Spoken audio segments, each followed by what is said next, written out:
नमस्कार दोस्तों, एक बार फिर से आपका इस डिजिटल प्लेटफॉर्म पर स्वागत है। मैं आपका दोस्त उमाकांत शर्मा एक बार आपका फिर से स्वागत करता हूं एक नई क्लास के साथ में। ठीक है, सेट चल रहा है दोस्तों अपना, और सेट में हम कुछ चीज़ें पढ़ चुके हैं।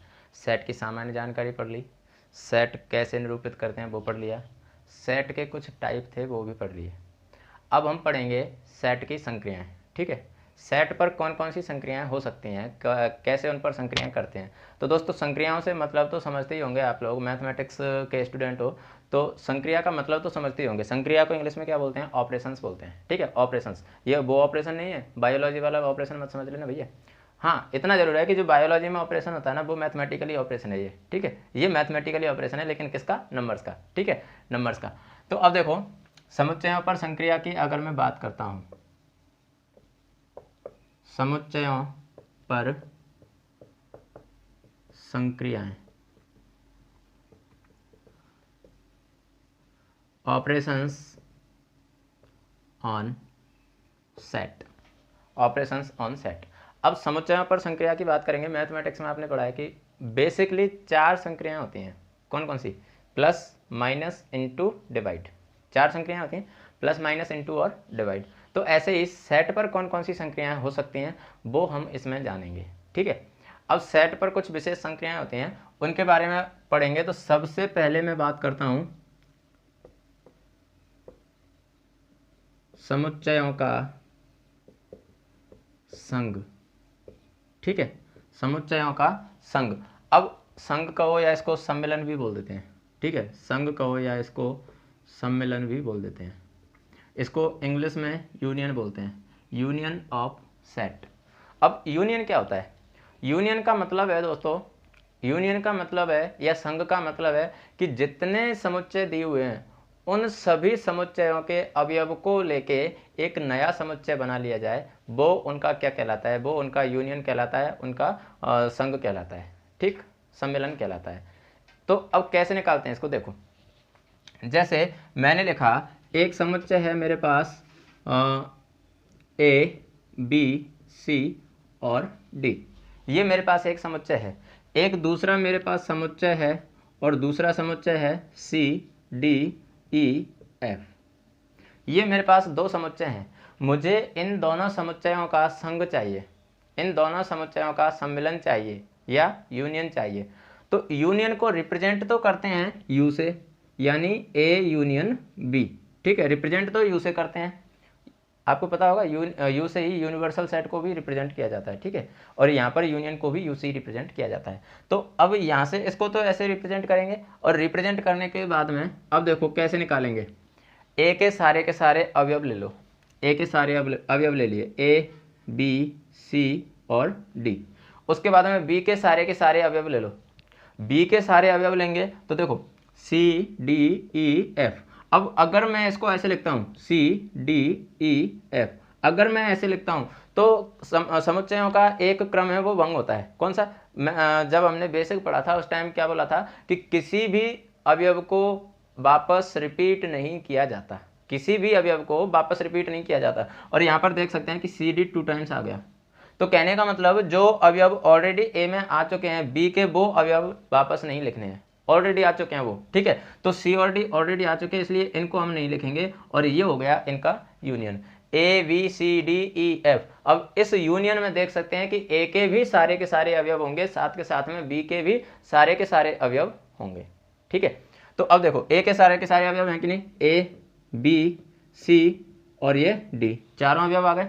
उसके बाद में बी के देखो सी, डी, ई और एफ, सभी अवयव आ गए। ये होगा समुच्चयों का संघ या समुच्चयों का सम्मेलन। समझ में आया? तो समुच्चयों के संघ या सम्मेलन से क्या मतलब होता है? 2 या 2 से अधिक समुच्चयों के सभी अवयवों को मिलाकर के एक नया समुच्चय बना लिया जाए, वो उनका क्या कहलाता है? वो उनका संघ कहलाता है। ठीक है, वो उनका सम्मेलन कहलाता है। ठीक है, ऐसे समझ लो जैसे पॉलिटिकल सिस्टम होता है पॉलिटिक्स में, तो पॉलिटिक्स में क्या होता है, पार्टी विशेष होती हैं, है ना, पार्टी विशेष होती हैं। भाई ये पार्टी ए है, ये पार्टी बी है। अब कोई कौन सी विचारधारा, मतलब वो पार्टी के जो कार्यकर्ता हैं वो उस पार्टी की विचारधारा रखेंगे। कहने का मतलब है कि ये ऐसे मान लो कि ये तो पूरी की पूरी पार्टी हो गई और ये पार्टी के कार्यकर्ता हो गए जो उसकी विचारधारा रखते हैं, ऐसे मान लो तुम तो, ठीक है। तो समुच्चयों का संघ का मतलब क्या होगा, समुच्चयों के संघ का मतलब होता है कि इसमें सभी समुच्चयों के अवयव विद्यमान होंगे। समझ में आया? चलिए और मैं एक दो एग्जांपल के थ्रू समझाता हूं। अब देखो, जैसे मैंने कहा कि दो समुच्चय ऐसे हैं जिनमें कोई भी अवयव कॉमन ही नहीं है, 1 2 3 4, और बी है ये है मान लो 6 7 8 और 9, ठीक है। ये दो समुच्चय हैं। अभी हमने पहले जो समुच्चय लिया था उसमें दो अवयव कॉमन थे, अभी इसमें कोई अवयव कॉमन ही नहीं है। इनका मुझे यूनियन निकालना है। मत होने तो कॉमन, हमें क्या फ़र्क पड़ता है, हमें तो सभी के सभी अवयव लेने हैं। तो 1 2 3 4 6 7 8 9, ये लो, ये इनका यूनियन हो गया। सारे के सारे अगर अवयव सेम हो, सारे के सारे ही अवयव सेम हो, जैसे मान लो मैंने लिखा A equals to A B C और D, और B इक्वल्स टू यही है A B C D, तो अब A यूनियन B ये क्या होगा, ये यही रह जाएगा A B C और D। आया समझ में? तो यूनियन का मतलब होता है जितने भी समुच्चय हैं, चाहे वो 2 हों 10 हों 15 हों 50 हों 100 हों, कितने भी समुच्चय हों, उन सभी के अवयव एक साथ लिख दिए जाएं तो जो समुच्चय प्राप्त होगा वो क्या होगा, वो समुच्चय प्राप्त होगा समुच्चयों का संघ या सम्मिलन। ठीक है, ये था समुच्चयों का संघ। अब बात करेंगे समुच्चयों के सर्वनिष्ठ की। सर्वनिष्ठ क्या होता है? सर्वनिष्ठ का मतलब होता है कॉमन, ठीक है, कॉमन या उभयनिष्ठ कह सकते हैं, या इंग्लिश में कहें तो इंटरसेक्शन कह सकते हैं। तो देखो, समुच्चयों का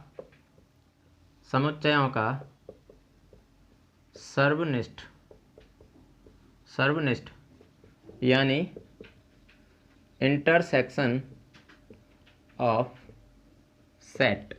इंटरसेक्शन क्या होता है? सर्वनिष्ठ का मतलब होता है ऐसे अवयव जो इस सेट में भी हैं और इस सेट में भी हैं। मतलब मान लो 2 या 2 से ज़्यादा सेट हैं, तो उनके वो अवयव जो सभी सेट में विद्यमान होंगे वो क्या कहलाएंगे, उनका सेट क्या कहलाएगा, इनका सर्वनिष्ठ कहलाएगा। समझ में आया? जैसे मान लो मैंने लिखा A इक्वल्स टू 2 3 4 5 6 7 और B इक्वल्स टू मैंने लिखा 4 5 6 7 8 9, ये मैंने दो सेट लिख दिए। ठीक है, अब इसमें से मुझे A इंटरसेक्शन B निकालना है। ये इंटरसेक्शन का साइन होता है, उल्टा U जो बनाते हैं ना, उल्टा U, ये इंटरसेक्शन का साइन होता है, मतलब सर्वनिष्ठ का साइन होता है, इसका चिन्ह होता है। तो ऐसे इसको रिप्रेजेंट किया जाता है। ठीक है, अब A इंटरसेक्शन B क्या होगा, वो सारे अवयव जो A में भी हैं और B में भी हैं। संघ में कौन से आएंगे, या तो A में है या B में है या दोनों में है, वो तो संघ में आ जाएंगे। ठीक है, और सर्वनिष्ठ में कौन से आएंगे, सर्वनिष्ठ में जो A में भी हैं प्लस B में भी हैं, दोनों में है। अगर मैं 2 की बात करूं, 2 A में है लेकिन क्या B में है, नहीं है, छोड़ दो। 3 A में है, क्या B में है, नहीं है, छोड़ दो। 4 A में है, क्या B में भी है, बिल्कुल है, तो ले लो। 5 A में है, क्या B में भी है, बिल्कुल है, ले लो। 6 A में है, क्या B में भी है, यस सर है, इसको भी ले लो। 7 A में है, क्या B में है, बिल्कुल है, इसको भी ले लो। उसके बाद में 8 B में है लेकिन A में नहीं है, छोड़ो। 9 B में है लेकिन A में नहीं है, छोड़ो। अपना इंटरसेक्शन आ चुका। उन अवयवों का समुच्चय जो सभी समुच्चयों के अवयव हों वो क्या कहलाएगा, उनका सर्वनिष्ठ कहलाएगा। समझ में आया? उन समुच्चयों का उन अवयवों का समुच्चय जो सभी समुच्चय में हो वो क्या कहलाएगा, उनका सर्वनिष्ठ कहलाएगा। उम्मीद है कि समझ में आया होगा। चलिए और लिखता हूं मैं, और उदाहरण लेता हूं। अब देखो, मैंने कहा जैसे मैंने दो समुच्चय लिए, एक समुच्चय मैंने लिया n क्या है, प्राकृत संख्याओं का समुच्चय है, तो 1 2 3 4 5 6 एंड सो ऑन। दूसरा मैंने लिया होल नंबर। होल नंबर क्या होता है? 0, 1, 2, 3 एंड सो ऑन। अब मैं कहूँ कि मुझे इसमें इंटरसेक्शन निकालना है, n इंटरसेक्शन w, तो इनमें इंटरसेक्शन क्या आएगा? इंटरसेक्शन का मतलब क्या होता है? वो सारे अवयव जो n में भी हैं और w में भी हैं। आगे बात समझिए, मतलब जो नेचुरल नंबर भी हैं और जो होल नंबर भी हैं, तो वो सारे के सारे क्या कहलाएंगे? n इंटरसेक्शन w कहलाएंगे, यानी natural number intersection whole number. तो अब देखो कौन कौन से होंगे? 1, 2, 3, 4, 5 एंड सो ऑन, ये सारे के सारे होंगे। भाई W में क्या होता है? W में एक जीरो ही तो एक्स्ट्रा होती है, बाकी तो सभी के सभी नेचुरल नंबर ही तो होते हैं। जीरो ही तो एक्स्ट्रा होती है, तो जीरो को छोड़ दो, बाकी सारे के सारे क्या हो गए? नेचुरल नंबर होंगे, तो बाकी सारे नेचुरल नंबर। अब इसका मतलब मैं कह सकता हूँ कि n intersection W equals to क्या होगा? n। समझ में आया? समझ में आया? अगर नहीं आया तो ऐसे समझ सकते हो कि W में से अगर मैं जीरो को हटा देता हूँ तो अब क्या बचे? सारे के सारे नेचुरल नंबर ही तो बचे। तो जीरो को हटा दो, बाकी सभी नेचुरल नंबर तो कॉमन है ना, वो कॉमन है, इसलिए n intersection W equals to क्या हो जाएगा? n हो जाएगा। ठीक, समझ में आ गया? चलिए, ये था सर्वनिष्ठ। अब सर्वनिष्ठ और सम्मिलन, इनके कुछ विशेष गुणधर्म होते हैं। सर्वनिष्ठ और सम्मिलन, इनके विशिष्ट गुणधर्म होते हैं। अब वो गुणधर्म क्या है वो पढ़ेंगे हम। देखो, जैसे सबसे पहले मैं बात करूं सर्वनिष्ठ की, सर्वनिष्ठ की यानी इंटरसेक्शन की अगर मैं बात करूं, इंटरसेक्शन, अगर मैं इंटरसेक्शन की बात करता हूं तो देखो इंटरसेक्शन के कौन कौन से नियम होते हैं। सबसे पहली बात आती है क्रम विनिमय नियम। क्रम विनिमय नियम, क्रम विनिमय नियम। अब क्रम विनिमय नियम क्या होता है? क्रम विनिमय नियम क्या होता है? क्रम विनिमय को इंग्लिश में क्या कहेंगे? भाई पढ़ चुके हैं आप तो, अब तो वापस ये तो नहीं कहोगे ना कि सर क्रम विनिमय नियम क्या होता है, साचर क्या होता है, वितरण क्या होता है। भाई नंबर सिस्टम में सारी चीज़ें पढ़ चुके हैं, और अगर नहीं पढ़ी हैं तो प्लीज़ वापस जाके उनको देखिए, ठीक है? क्योंकि यहाँ पर हम सेट के लिए पढ़ रहे हैं, तो सेट के लिए तभी समझ में आएंगे जब पहले आप बेसिकली नंबर के लिए पढ़ चुके हो, ठीक है? तो क्रम विनिमय नियम यानी कम्यूटेटिव प्रॉपर्टी। कम्यूटेटिव प्रॉपर्टी क्या होती है? यदि मुझे सेट का इंटरसेक्शन करना है, यदि मुझे सेट का इंटरसेक्शन करना है, मान लो मेरे पास दो सेट हैं ए और बी, तो इनका क्रम विनिमय नियम ये होता है, जैसे मेरे पास दो सेट हैं ए और बी, इनका क्रम विनिमय नियम ये है कि चाहो तो मैं ए इंटरसेक्शन बी करूं या फिर मैं बी इंटरसेक्शन ए करूं, दोनों का एक ही मतलब होगा। समझ में आया? यदि मैं ए इंटरसेक्शन बी करता हूं या बी इंटरसेक्शन ए करता हूं, दोनों का एक ही मतलब होगा। जैसे हमने नंबर सिस्टम में पढ़ा था कि अगर मैं 2 × 3 करूं तो भी 6 आएगा, और 3 × 2 करूं तो भी कितना आएगा? 6 आएगा, ठीक है? ये क्या था? ये क्रम विनिमय नियम था। किसका? वास्तविक संख्याओं का। वास्तविक संख्याओं का क्रम विनिमय नियम था, तो वही तो यहाँ पर है कि अगर मैं, जैसे मान लो मैंने कहा ए सेट है वो है 2 और 3 और बी सेट है 3 और 4, तो अगर मैं ए इंटरसेक्शन बी निकालूं तो भी 3 ही आएगा, और अगर मैं बी इंटरसेक्शन ए निकालूं तो भी 3 आएगा। तो ये क्रम विनिमय नियम का पालन करता है कौन? सर्वनिष्ठ, ठीक है? सर्वनिष्ठ क्रम विनिमय नियम का पालन करता है। समझ में आया? तो ये सर्वनिष्ठ का क्रम विनिमय नियम था। अगर आई होप कि अच्छे से समझ में आ गया होगा। अगर नहीं आया तो नंबर सिस्टम में जाके एक बार वहाँ पर क्रम विनिमय नियम का मतलब समझने क्या होता है। क्रम विनिमय नियम का मतलब होता है कि अगर क्रम चेंज कर दिया जाए, किसी भी संक्रिया पर क्रम चेंज कर दिया जाए, तो उनके मान में परिवर्तन हो रहा है या नहीं हो रहा। अगर मान में परिवर्तन हो रहा है तब तो वो क्रम विनिमय नियम का पालन नहीं कर रहे हैं, और अगर मान में परिवर्तन नहीं हो रहा है मतलब वो क्रम विनिमय नियम का पालन कर रहे हैं, ठीक है? तो ये था क्रम विनिमय नियम। उसके बाद में मैं बात करता हूं साहचर्य नियम। साहचर्य नियम, अब साहचर्य नियम क्या होता है? यानी एसोसिएटिव प्रॉपर्टी क्या होती है? एसोसिएटिव प्रॉपर्टी क्या होती है वो समझो।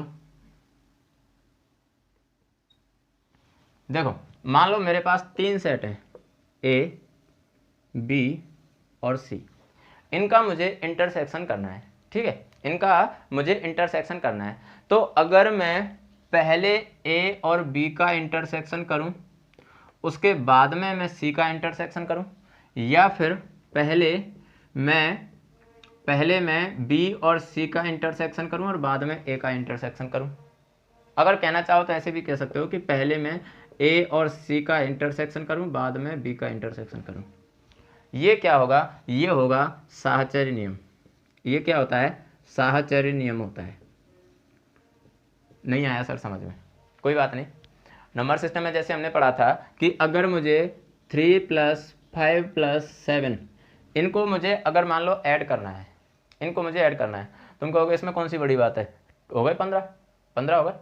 मैंने पूछा कैसे हुए 15, तुम कहोगे कि सर 3 और 5 7, सॉरी 3 और 5 8, 8 और 7 15। मैंने कहा यहीं पर तो साहचर्य नियम लग गया, यहीं तो साहचर्य नियम लग गया। 3 और 5 8 + 7, मतलब पहले तो तुमने 3 और 5 को ऐड किया ना भाई। दूसरा बच्चा ये भी तो कह सकता है कि सर 5 और 7 5 12, 12 और 3 15, मतलब पहले उसने 5 और 7 को ऐड किया। यही तो साहचर्य नियम है, यही तो साहचर्य नियम है। तो ऐसे ही हमने यहाँ पर किया है कि पहले ए और बी का इंटरसेक्शन करो, बाद में सी का करो, या फिर पहले बी और सी का इंटरसेक्शन करो, बाद में ए का करो। अगर उनकी वैल्यू चेंज नहीं हो रही है, इसका मतलब है कि वो साहचर्य नियम का पालन कर रहे हैं। आया समझ में, ये होता है साहचर्य नियम। ठीक, चलिए अगली प्रॉपर्टी की बात करते हैं। अगली प्रॉपर्टी की बात करते हैं, और अगली प्रॉपर्टी अपनी तत्समक। ठीक है, तत्समक या आइडेंटिटी। अगर मैं तत्समक नियम या आइडेंटिटी, अब देखो तत्समक नियम क्या होता है कि अगर मैं किसी भी सार्वत्रिक समुच्चय का फाई से इंटरसेक्शन करूं, या किसी भी समुच्चय का फाई से इंटरसेक्शन करूं, चाहे वो सार्वत्रिक हो साधारण समुच्चय हो, अगर मैं उसका फाई से इंटरसेक्शन करता हूं, इसका मतलब होगा कि मुझे क्या मिलेगा, बदले में क्या मिलेगा, फाई। बदले में फाई तो मिलेगा भाई। जैसे मान लो मेरे पास एक समुच्चय है ए, ठीक है, और दूसरा मैं इसका इंटरसेक्शन किससे कर रहा हूँ, फाई से। फाई का मतलब क्या होता है, रिक्त समुच्चय। रिक्त समुच्चय का मतलब जिसमें कोई भी एलिमेंट नहीं है। जब कोई एलिमेंट है ही नहीं है इसमें, तो कॉमन कहाँ से मिलेगा भाई। सर्वनिष्ठ का मतलब क्या होता है, सर्वनिष्ठ का मतलब क्या होता है, कॉमन। तो अगर मैं ए इंटरसेक्शन फाई करूं तो क्या मिलेगा मुझे, फाई। फाई तो मिलेगा। फाई का मतलब क्या होता है, खाली। तो इसका मतलब हुआ कि किसी भी समुच्चय का अगर फाई से सर्वनिष्ठ किया जाए तो हमेशा फाई ही मिलेगा। ये क्या होगा, ये तत्समक नियम होता है या आइडेंटिटी प्रॉपर्टी होती है। ठीक, समझ में आ गया। जैसे हमने वहां पर देखा था कि अगर मुझे 5 को किसी नंबर से मल्टीप्लाई करना पड़े जिससे मुझे आंसर 0 मिले, तो क्या कौन सा नंबर होगा, केवल 0 ही होगा ना, केवल 0 ही होगा। या मैं कहूँ कि 5 को मुझे किससे मल्टीप्लाई करना पड़े ताकि मुझे नंबर 5 ही मिले, तो ऐसा नंबर कौन सा होगा, 1 होगा। आगे बात समझ आए। तो ये सब क्या थी, ये तत्समक नियम में हमने वहाँ पर नंबर सिस्टम में बहुत अच्छे से पढ़ा हुआ है ना। तो इसलिए अब तो तत्समक नियम समझ में आ चुका होगा। चलिए आगे बात करते हैं, अगला नियम है अपना वर्ग सम नियम। वर्ग सम नियम। अब वर्ग सम नियम क्या होता है, सर्वनिष्ठ के लिए बात कर रहे हैं। सर्वनिष्ठ का मतलब, जैसे मान लो मुझे वर्ग सम का मतलब होता है कि अगर मैं किसी समुच्चय ए का उसी समुच्चय से सर्वनिष्ठ करूं, किसी समुच्चय ए का उसी समुच्चय से सर्वनिष्ठ करूं, तो मुझे क्या प्राप्त होगा, हमेशा वही समुच्चय प्राप्त होगा ना, वही समुच्चय तो प्राप्त होगा। मान लो मैंने कहा कि मेरे पास a = है a एंड b, मेरे पास a = है a एंड b, भाई उस समुच्चय का उसी से तो सर्वनिष्ठ कर रहे हैं। तो अब अगर मैं a इंटरसेक्शन a करूंगा तो मुझे क्या मिलेगा भाई, a यहाँ भी है, a यहाँ भी है, a आ गया, b यहाँ भी है, b यहाँ भी है, b आ गया, ये लो वही तो आएगा, a ही तो आया।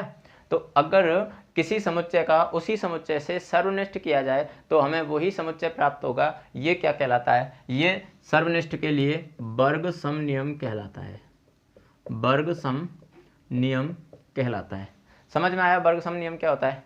चलिए अब वापस सम्मेलन के लिए हम वापस नहीं देखेंगे, यहीं पर मैं बता देता हूँ कि अगर A यूनियन A करूँ तो मुझे A ही प्राप्त होगा, A यूनियन A करूँ तो मुझे A ही प्राप्त होगा। कैसे, देखो अगर मैं A यूनियन A करता हूँ, A क्या है हमारे पास, AB, तो A के सारे अवयव ले लो A और B, उसके बाद में अब इसके सारे अवयव लेने हैं लेकिन रिपीट नहीं करना है, तो A लेना है लेकिन A तो ऑलरेडी आ चुका, B लेना है लेकिन B तो ऑलरेडी आ चुका, और इसके अलावा इसमें कोई अवयव है नहीं, तो इसलिए A यूनियन A क्या हो जाएगा, वो भी A भी होगा। ठीक है, तो ये क्या कहलाता है, ये वर्ग सम नियम कहलाता है। ये सर्वनिष्ठ के लिए हो गया और ये ये किसके लिए हो गया, सम्मिलन के लिए हो गया। समझ में आया। चलिए आगे बात करते हैं, और इन पर आधार इनको वेन डायग्राम के थ्रू करेंगे ना अपन तो और अच्छे से समझ में आएंगे। अभी वेन डायग्राम के थ्रू करने वाले हैं, टेंशन ना लें, ठीक है। चलिए ये वर्ग सम नियम हुआ। उसके बाद में बात करेंगे, उसके बाद में बात करते हैं जैसे हाँ यूनियन की मैंने बात करी ली। हाँ एक वितरण नियम बचा हुआ है, वितरण नियम बचा हुआ है। तो वितरण नियम क्या होता है वो समझो।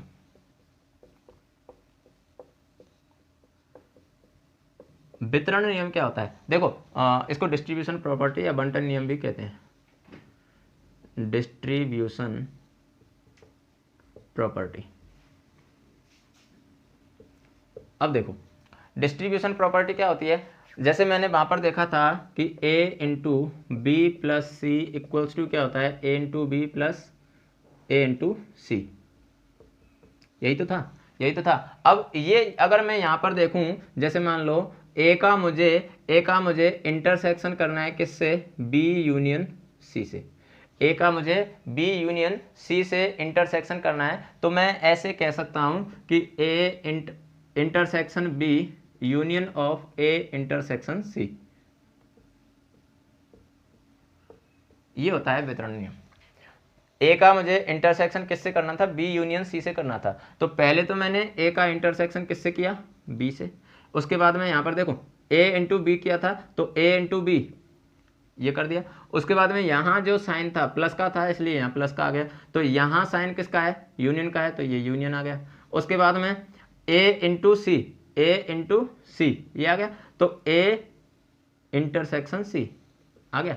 इससे रिलेट करके देख सकते हो, समझ में आया, इससे रिलेट करके देख सकते हो। तो ये होता है वितरण नियम। इसका थोड़ा उल्टा भी कह सकते हैं कि a union of b intersection c, तो इसको हम ऐसे भी कह सकते हैं कि a union b intersection of a union c, ऐसे भी इसको कहा जा सकता है, ठीक है। ये था अपना वितरण नियम, ठीक है। इनको एक बार और मतलब जैसे लिख के प्रैक्टिस करोगे और एक दो क्वेश्चन करोगे इन पर बेस्ड, तो और अच्छे से समझ में आ जाएंगे। क्वेश्चन हम लेंगे जैसे ही चैप्टर ये कंसेप्ट खत्म होता है, उसके जस्ट बाद में क्वेश्चन लेने वाले हैं, ठीक है। और आई थिंक कंसेप्ट के लिए 1 या 2 क्लास और लेनी होगी बस, उसके बाद में कंसेप्ट खत्म है, फिर क्वेश्चन चलेंगे अपने, ठीक है। चलिए अब ये तो सर्वनिष्ठ और सम्मिलन इनकी बात हुई। अब कुछ और इनके ऑपरेशंस होते हैं, उनकी बात करते हैं। जैसे मैं बात करूं अंतर की, अंतर यानी डिफरेंस। अब डिफरेंस क्या होता है, जैसे मान लो मैंने एक सेट लिखा, इसमें एलिमेंट हैं 2 3 4 और मान लो 5। दूसरा मैंने सेट लिखा बी, इसमें मेरे पास एलिमेंट हैं 4 5 6 8, ठीक है, 4 5 6 8। अब देखो मुझे मान लो a माइनस बी करना है। अंतर का मतलब क्या होता है, डिफरेंस का मतलब क्या होता है, माइनस ही तो होता है। a माइनस बी अगर मुझे करना है तो a माइनस बी क्या होगा, a में से b के जितने भी अवयव हैं वो हटा दो, a में से b के जितने भी अवयव हैं वो हटा दो। अवयव कौन कौन से हैं b में, एक तो 4 है, एक 5 है, 6 है और 8 है। तो देखो 2 नहीं है b में तो 2 आ जाएगा यहाँ पर, 3 नहीं है b में 3 आ जाएगा यहाँ पर, 4 b में है ना इसलिए हटा दो, 5 भी b में है इसलिए हटा दो, 6 और 8 b में है लेकिन इसमें है ही नहीं तो हमें कोई मतलब ही नहीं है उनसे। तो कहने का मतलब है 2 और 3 ये क्या होगा, a minus B, a minus B, समझ में आया। a माइनस बी होगा, ये क्या कहलाता है, ये इनका अंतर कहलाता है।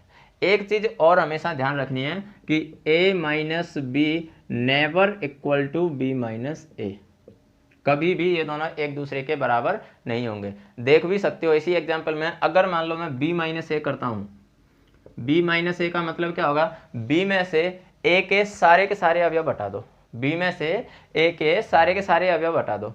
अब b में से अगर मैं a के अवयव हटा देता हूँ तो देखो 4 b में है, a में भी है हटाओ, 5 b में है, a में भी है हटाओ, 6 b में है, a में नहीं है 6 को ले लो, 8 b में है, a में नहीं है 8 को ले लो, ये लो। ये a माइनस बी तो कितना आया था 2 और 3, b माइनस ए कितना आया 6 और 8 आया, समझे। तो कभी भी ये एक दूसरे के बराबर नहीं होंगे। हाँ कभी कभी बहुत रेयर केस में ऐसा हो सकता है कि ये बराबर हो जाएं, बहुत रेयर केस में ये हो सकता है, लेकिन हमेशा नहीं होगा, ये फैक्ट है, ठीक है, हमेशा नहीं होगा, ये फैक्ट है। तो अंतर समझ में आया। अंतर का मतलब है कि जैसे मान लो a माइनस बी मुझे करना है, तो a में से b के सारे अवयव हटा दो, या b माइनस a करना है तो b में से a के सारे अवयव हटा दो। ठीक है, ये होता है अंतर। अंतर समझ में आ गया। चलिए आगे बात करते हैं। आगे बात करते हैं हम पूरक की। ठीक है, पूरक समुच्चय क्या होते हैं। अब पूरक समुच्चय समझो। पूरक समुच्चय, पूरक समुच्चय या complement set, complement set. Complement set क्या होते हैं, पूरक समुच्चय क्या होते हैं। अगर सार्वत्रिक समुच्चय में से उस समुच्चय के अवयवों को हटा दिया जाए तो वो क्या कहलाएगा, वो जो प्राप्त समुच्चय होगा वो क्या कहलाएगा, पूरक समुच्चय कहलाएगा। जैसे मैंने कहा कि मेरे पास यूनिवर्सल सेट U है 1 2 3 4 5 6 7 और 8, ये मेरे पास यूनिवर्सल सेट है। ठीक है, और दूसरा मेरे पास सेट है A,